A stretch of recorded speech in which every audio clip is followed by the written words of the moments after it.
Bleona Mata tashmë është bërë vajza e çdo familje shqiptare dhe kjo për një arsye të veçantë, sepse për 16 vite rresht, çdo shqiptar ndjek me vëmendje zhvillimet e reja për kërkimin e Bleonës.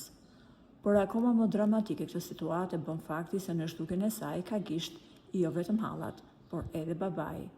Mamaja e Bleonës u divorcua nga burri pasi ky i fundit tërhiqte nga policia çdo kallëzim që bënte bashkëshortja e tij për të kërkuar të bien. Asnjë gjurmë nuk u gjen në mal për Bleonën, ndërkohë mamaja e saj gjithmonë ka deklaruar se zemra një nëne nuk gabon kurrë dhe ajo ndjen që vajza e saj jeton në një tjetër shtet me një identitet të ri.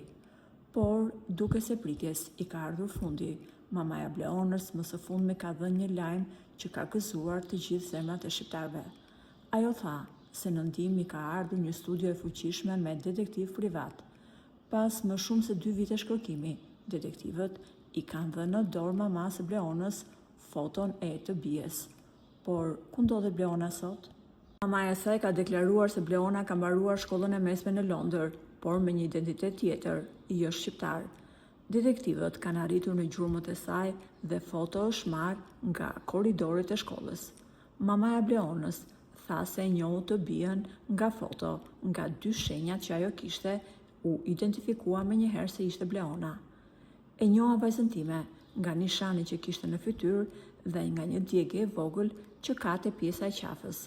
Po, ajo është Bleona, unë e kam foton e saj, o zot sa është rritur, ka thënë mamaja e përlotur.